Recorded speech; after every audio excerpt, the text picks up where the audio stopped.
ದೇವದತ್ತ ಬಂದ, ಸದ್ಗುರು ದೇವದತ್ತ ಬಂದ.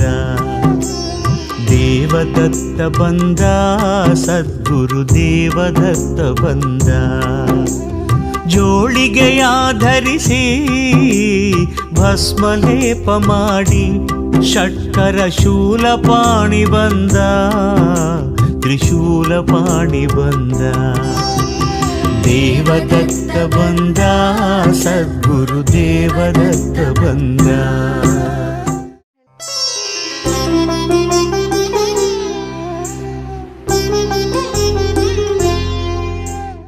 ಓಂ ದ್ರಾಂ ದತ್ತಾತ್ರೇಯಾಯ ನಮಃ. ಓಂ ಐಂ ಹ್ರೀಂ ಶ್ರೀಂ ಲಲಿತಾಂಬಿಕಾಯೈ ನಮಃ. ಎಲ್ಲ ಧರ್ಮಬಂಧಗಳಿಗೂ ಕೂಡ ಸದ್ಗುರು ದತ್ತಾತ್ರೇಯರ ವನದುರ್ಗಾ ಮಾತೆಯ ದಿವ್ಯ ಕೃಪಾಶೀರ್ವಾದವನ್ನು ಪ್ರಾರ್ಥನೆ ಮಾಡ್ತಾ ಈ ದಿನದ ದತ್ತಧಾರೆ ಕಾರ್ಯಕ್ರಮಕ್ಕೆ ಸ್ವಾಗತ ಮಾಡ್ತಾ ಇದ್ದೀನಿ. ಈ ಕಾರ್ಯಕ್ರಮದಲ್ಲಿ ಬಹಳ ವಿಶೇಷವಾಗಿ ವರಮಹಾಲಕ್ಷ್ಮಿ ವ್ರತವನ್ನು ನೀವೆಲ್ಲ ಮಾಡಿದ್ದೀರಿ. ವೈಭವ ಮಹಾಲಕ್ಷ್ಮಿ ಪೂಜೆಯನ್ನು ಕೂಡ ನಾನು ಹೇಳಿಕೊಟ್ಟಿದ್ದೆ. ಪೂಜೆಯನ್ನು ಮಾಡಿ, ಮಹಾಲಕ್ಷ್ಮಿ ಪೂಜೆಯನ್ನು ಮಾಡಿ, ಆನಂತರ ವೈಭವ ಮಹಾಲಕ್ಷ್ಮಿ ಪೂಜೆಯನ್ನು ಮಾಡಿ ಸಂಕಷ್ಟಗಳ ನಿವಾರಣೆ ಆಗುತ್ತೆ ಅಂತ ಕೂಡ ಹೇಳಿದ್ದೆ. ಹಾಗೆ ಶ್ರಾವಣ ಶನಿವಾರದಲ್ಲಿ ಮಹಾಲಕ್ಷ್ಮಿಯ ಮುಂದೆ ಗೋವಿಂದ ನಾಮಸ್ಮರಣೆಯನ್ನು ಮಾಡ್ತಾ ಹೆಣ್ಣು ಮಕ್ಕಳು ಗಂಡು ಮಕ್ಕಳಿಗೆ, ಅಂದರೆ ಗಂಡನಿಗಾಗಲಿ ಅಥವಾ ಮಗನಿಗಾಗಲಿ ಯಾರಿರ್ತಾರೆ ಅವರು ಒಂದು ಪಾತ್ರೆಯನ್ನು ಹಿಡಿದು ಪ್ರಾರ್ಥನೆ ಮಾಡಿ ಗೋವಿಂದ ಅಂತ ಕರೆದಾಗ ಅಕ್ಕಿ ಮತ್ತು ಬೆಲ್ಲವನ್ನು ಅದಕ್ಕೆ ಹಾಕಿ ಅದರಿಂದ ಕೂಡ ಮಹಾಲಕ್ಷ್ಮಿ ಪ್ರಸನ್ನಳಾಗ್ತಾಳೆ ಅಂತ ಕೂಡ ತಿಳಿಸಿದ್ದು. ಹಾಗೆ ಇವತ್ತು ಭಾನುವಾರ ಇದೆ. ಬಹಳ ವಿಶೇಷವಾಗಿ ಇವತ್ತಿನ ಉತ್ತರಾಷಾಢ ನಕ್ಷತ್ರ ಮತ್ತು ಶ್ರವಣ ನಕ್ಷತ್ರಗಳ ಒಂದು ಸಮ್ಮಿಲನದಲ್ಲಿದೆ. ಈ ಶುಭ ಸಂದರ್ಭದಲ್ಲಿ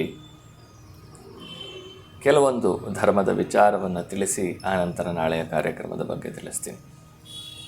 ಸಾಕಷ್ಟು ಜನ ನಮ್ಮ ಧರ್ಮವನ್ನು ಅವಹೇಳನ ಮಾಡೋದಕ್ಕಾಗಿಯೇ ನಮ್ಮ ಧರ್ಮದವರೇ ಆಗಿರತಕ್ಕಂಥವರು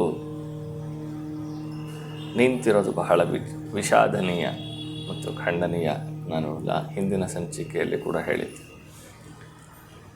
ನಾವು ಎಲ್ಲ ಮಹಾಲಕ್ಷ್ಮಿ ಪೂಜೆ ಮಾಡ್ತೀವಿ, ಮಹಾಲಕ್ಷ್ಮಿ ಪೂಜೆ ಮಾಡಿದ್ರೆ ದುಡ್ಡು ಬಂದ್ಬಿಡುತ್ತೆ ಅಂತ ಹೇಳ್ತಾರೆ. ಹಾಗಾದರೆ ಜಪಾನ್ನಲ್ಲಿ, ಇಟಲಿಯಲ್ಲಿ ಎಲ್ಲ ಪೂಜೆ ಮಾಡ್ತಾರ? ಅವರೆಲ್ಲ ಸಾಹುಕಾರರಾಗಿಲ್ವಾ? ಬಡತನ ಅನ್ನೋದು ಭಾರತದಲ್ಲಿರೋ ಅಷ್ಟು ಬೇರೆ ಯಾವ ದೇಶದಲ್ಲೂ ಇಲ್ಲ. ಯಾಕೆ ಅವರೆಲ್ಲ ದುಡಿತಾರೆ, ಪೂಜೆ ಅಂತ ಕೂತ್ಕೊಳ್ಳಲ್ಲ ಅಂತ ಹೇಳ್ತಾರೆ.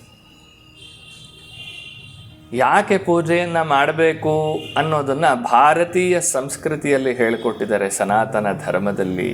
ಅಂತಂದರೆ ನಾವು ಪ್ರತಿಯೊಂದು ಪ್ರಾಣಿ ಪಕ್ಷಿಗಳು ಚರಾಚರ ವಸ್ತುಗಳಲ್ಲಿ ಕೂಡ ಭಗವಂತನ ಸಾನ್ನಿಧ್ಯವನ್ನು ಕಾಣುವಂತಹ ಒಂದು ಅತ್ಯುನ್ನತವಾದ ಶ್ರೇಷ್ಠ ಧರ್ಮ ನಮ್ಮ ಭಾರತೀಯ ಧರ್ಮ, ಹಿಂದೂ ಧರ್ಮ, ಸನಾತನ ಧರ್ಮ. ಇಲ್ಲಿ ಮಹಾಲಕ್ಷ್ಮಿಯನ್ನು ಪೂಜೆ ಮಾಡಿದ್ರೆ ದುಡ್ಡು ಬಂದ್ಬಿಡುತ್ತೆ ಅಂತ ಹೇಳಲ್ಲ. ಮಹಾಲಕ್ಷ್ಮಿಯ ಆರಾಧನೆಯನ್ನು, ಜಪತಪಾದಿಗಳನ್ನು ಮಾಡೋದರಿಂದ ನಾವು ಮಾಡುವಂತಹ ಕಾಯಕದಲ್ಲಿ ನಮಗೆ ದೈವ ಬಲ ಬರುತ್ತೆ. ನಾವು ಮಾಡುವಂತಹ ಪ್ರಯತ್ನಕ್ಕೆ ಯಶಸ್ಸು ಸಿಗೋದಕ್ಕೆ ಸಹಕಾರಿಯಾಗುತ್ತೆ ಅನ್ನೋದು ನಮ್ಮ ಸಂಸ್ಕೃತಿಯ ಒಂದು ಅರ್ಥ, ನಮ್ಮ ಪೂಜಾ ಪುರಸ್ಕಾರಗಳ ಅರ್ಥ. ಇದನ್ನು ಬೇರೆ ಯಾರೋ ಹುಟ್ಟುಹಾಕಿ ಮಾಡಿರೋದಲ್ಲ. ಅದಕ್ಕೆ ವೇದ ಮಂತ್ರದಲ್ಲಿ ಹೇಳ್ತಾರೆ, ದೇಹೋ ದೇವಾಲಯ ಪ್ರೋಕ್ತೋ ಜೀವೋ ದೇವ ಸನಾತನಃ ತ್ಯಜೇದ್ ಅಜ್ಞಾನ ನಿರ್ಬಾಲ್ಯಂ ಸೋಹಂ ಭಾವೇನ ಪೂಜಯೇತ್ ಅಂತ. ಯಾವ ದೇಶದ ಬಗ್ಗೆ ನಮ್ಮ ದೇಶವನ್ನು ಹೋಲಿಸ್ಕೊಂಡು ಮಾತಾಡೋ ಅವಶ್ಯಕತೆ ಇಲ್ಲ. ಸಿರಿ ಸಂಪದಗಳಿಂದ ಕೂಡಿ ಅತ್ಯುನ್ನತವಾದ ಶ್ರೇಷ್ಠವಾದ ಭಾರತ ನಮ್ಮ ಭಾರತ.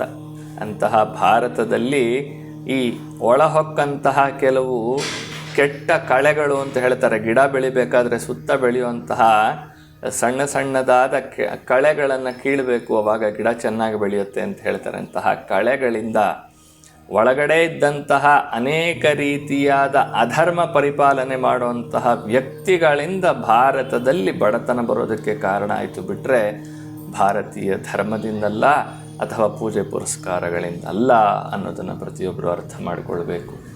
ಅಂತಹ ಒಂದು ಶ್ರೇಷ್ಠವಾದ ಪರಂಪರೆ, ಶ್ರೇಷ್ಠವಾದ ದೇಶ ನಮ್ಮದಾಗಿದೆ.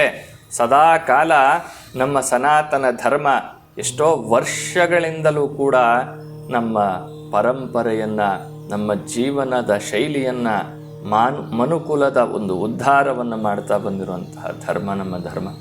ಅದರಿಂದ ಎಲ್ಲರಿಗೂ ಕೂಡ ನಾನು ಹೇಳೋದೇನಪ್ಪ ಅಂತಂದರೆ, ಪೂಜೆ ಮಾಡಬೇಕಾದ್ರೆ ನಾವು ಪೂಜೆ ಯಾಕೆ ಮಾಡ್ತಾಯಿದ್ದೀವಿ ಅನ್ನೋದನ್ನು ತಿಳ್ಕೊಂಡು ಮಾಡಿದ್ರೆ ಅದಕ್ಕೆ ವಿಶೇಷವಾದ ಅರ್ಥ, ವಿಶೇಷವಾದ ಲಾಭ ಸಿಗ್ತಾ ಹೋಗುತ್ತೆ. ಲಕ್ಷ್ಮಿ ಅಂತಂದರೆ ಲಕ್ಷ ಅನ್ನೋ ಒಂದು ಸಂಸ್ಕೃತ ಪದದಿಂದ ಉಂಟಾಗಿರುವಂತಹ ಒಂದು ಪದ.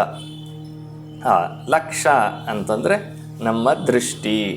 ನಾವು ಯಾವ ರೀತಿಯಾದ ದೃಷ್ಟಿಕೋನವನ್ನು ಹೊಂದುತ್ತೀವೋ ಅಂತಹ ಪ್ರದ ಅಂತಂದರೆ ಆ ಒಂದು ದೃಷ್ಟಿಕೋನವನ್ನು ನಮಗೆ ಪ್ರಸಾದವಾಗಿ ನೀಡುವಂತಹವಳು ಅಂತ. ಅದರಿಂದ ನಾವು ಅಧರ್ಮದ ಪಾಲನೆಯನ್ನು ಮಾಡ್ತಾ ಸಾವಿರಾರು ಪೂಜೆಗಳನ್ನು ಮಾಡಿದ್ರೂ ಕೂಡ ನಮಗೆ ಯಾವ ಲಾಭವೂ ಬರೋದಿಲ್ಲ.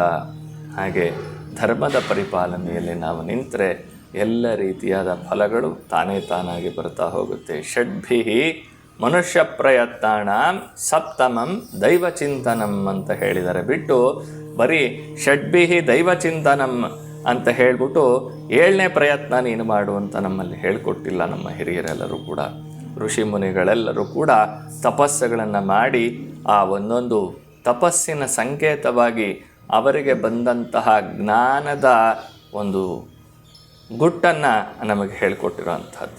ಅಂತಹ ಒಂದು ವಿಶೇಷವಾದ ಪೂಜೆಯನ್ನು ನೀವೆಲ್ಲರೂ ಮಾಡಿದಿರಿ.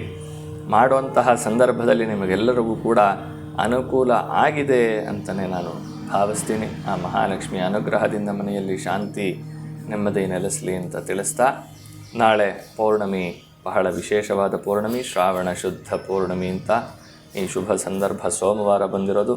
ಶ್ರಾವಣ ಮಾಸ, ಶ್ರವಣ ನಕ್ಷತ್ರ ಮತ್ತು ಪೌರ್ಣಮಿ ಸೋಮವಾರ, ಬಹಳ ವಿಶೇಷವಾದ ಒಂದು ಸಮ್ಮಿಲನ ಇದು. ಶ್ರವಣ ನಕ್ಷತ್ರ ಅಂದರೆ ಚಂದ್ರ ಅಧಿಪತಿಯಾಗಿರ್ತಾನೆ, ಸೋಮವಾರ ಅಂದರೆ ಚಂದ್ರನ ದಿನ, ಶ್ರಾವಣ ಮಾಸ ಅಂತಂದರೆ ಬಹಳ ವಿಶೇಷವಾಗಿ ಮಹಾವಿಷ್ಣುವಿಗೆ ಅನುಗ್ರಹ ಪ್ರದವಾಗಿ ಮಹಾವಿಷ್ಣು ಅನುಗ್ರಹ ಮಾಡುವಂತಹ ಒಂದು ಶುಭ ದಿನ. ಇದರ ಜೊತೆಯಲ್ಲಿ ಶ್ರಾವಣ ಮಾಸ ಆಗಿರೋದ್ರಿಂದ ಎಲ್ಲರೂ ಕೂಡ ಮಹಾವಿಷ್ಣುವಿನ ಅವತಾರನಾಗಿ ಚಂದ್ರನ ಅಂಶವನ್ನು ಹೊಂದಿರತಕ್ಕಂತಹ ಸದ್ಗುರು ದತ್ತಾತ್ರೇಯರ ಪೂಜಾರಾಧನೆಯನ್ನು ಮಾಡೋದು ಬಹಳ ಶ್ರೇಷ್ಠವಾದ ಒಂದು ದಿನ. ಈ ಶುಭ ಸಂದರ್ಭದಲ್ಲಿ ಅನೇಕ ಮಂದಿ ಶ್ರಾವಣ ಮಾಸದ ಪೌರ್ಣಮಿಯಲ್ಲಿ ಸತ್ಯನಾರಾಯಣ ಸ್ವಾಮಿ ವ್ರತವನ್ನು ಕೂಡ ಆಚರಣೆ ಮಾಡ್ತಾರೆ.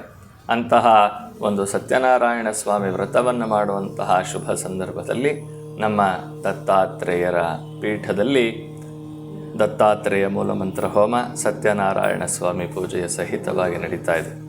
ಪ್ರಾತಃ ಕಾಲ ಯಥಾವಿಧಿಯಂತೆ ಸದ್ಗುರು ದತ್ತಾತ್ರೇಯರಿಗೆ ವಿಶೇಷವಾದ ಪೂಜಾದಿಗಳು, ಅಲಂಕಾರಾದಿಗಳು ನಡೆದು 9:30 ಗಂಟೆಗೆ ಸರಿಯಾಗಿ ದತ್ತಾತ್ರೇಯ ಮೂಲಮಂತ್ರ ಹೋಮ ಪ್ರಾರಂಭ ಆಗುತ್ತೆ. ಅದಾದ ನಂತರ ದತ್ತನ ಪಾದುಕೆಗಳನ್ನು ಯಾರು ಆಷಾಢ ಶುದ್ಧ ಪೌರ್ಣಮಿಯಲ್ಲಿ ಪಡ್ಕೊಂಡಿಲ್ಲ ಅವರು ಪಡ್ಕೊಳ್ಳೋದಕ್ಕೆ ಅವಕಾಶ ಇರುತ್ತೆ. ಯಾರ್ಯಾರು ಪಾದುಕೆಗಳನ್ನು ಪಡ್ಕೊಂಡಿದ್ದೀರಿ ಅವರೆಲ್ಲರೂ ಕೂಡ ಬಂದು ಹೋಮ ಕಾರ್ಯಕ್ರಮದಲ್ಲಿ ಭಾಗವಹಿಸಿ ಆ ಪಾದುಕೆಗಳನ್ನು ತಂದು ಪೂಜೆಯನ್ನು ಮಾಡಿಸ್ಕೊಂಡು ಅದಕ್ಕೆ ಒಂದು ದತ್ತನ ಶಕ್ತಿಯನ್ನು ವೃದ್ಧಿ ಮಾಡಿಕೊಳ್ಳಿ ಅಂತ ಹೇಳಿ ತಿಳಿಸ್ತಾ ಇದ್ದೀನಿ. ಹಾಗೆ ಸಂಧ್ಯಾಕಾಲದಲ್ಲಿ ಶ್ರಾವಣ ಪೌರ್ಣಮಿ ಪ್ರಯುಕ್ತ, ಸೋಮವಾರದ ಪ್ರಯುಕ್ತ ಪ್ರದೋಷ ಕಾಲದಲ್ಲಿ ಸದ್ಗುರು ದತ್ತಾತ್ರೇಯರಿಗೆ ವಿಶೇಷವಾದ ಫಲಪಂಚಾಮೃತ ಪುರಸ್ಸರ ಏಕಾದಶವಾರ ರುದ್ರಾಭಿಷೇಕ ಕಾರ್ಯಕ್ರಮ ಇರುತ್ತೆ. ಹಾಗೆ ರುದ್ರದ ತ್ರಿಶತಿ ಅಂತ ಹೇಳ್ತಾರೆ, ತ್ರಿಶತಿ ಬಿಲ್ವಾರ್ಚನೆ ಕೂಡ ದತ್ತಾತ್ರೇಯರಿಗೆ ನಡೆಯುತ್ತೆ.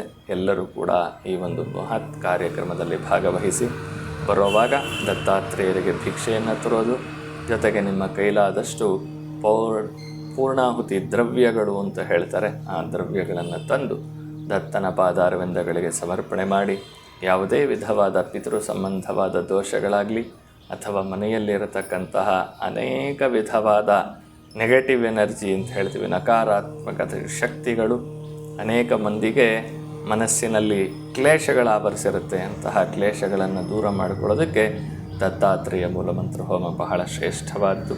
ಮಹಾಲಕ್ಷ್ಮಿಯ ಅನುಗ್ರಹ ಪ್ರಾಪ್ತವಾಗಿದೆ, ಜೊತೆಯಲ್ಲಿ ಗುರುವಿನ ಅನುಗ್ರಹವನ್ನು ಪಡ್ಕೊಂಡು ಸದಾಕಾಲ ಮನೆಯಲ್ಲಿ ಮಹಾಲಕ್ಷ್ಮಿ ಸ್ಥಿರವಾಗಿರುವಂತೆ ನಾವೆಲ್ಲರೂ ಅನುಗ್ರಹೀತರಾಗೋಣ ಅಂತ ಹೇಳಿ ತಿಳಿಸ್ತಾ ಇವತ್ತಿನ ಕಾರ್ಯಕ್ರಮಕ್ಕೆ ಮಂಗಳ ಹಾಡ್ತಾ ಇದ್ದೀನಿ.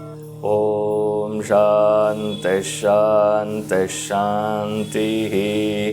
ಸದ್ಗುರು ದಿವ್ಯಚರಣಾರವಿಂದಾರ್ಪಣಮಸ್ತು.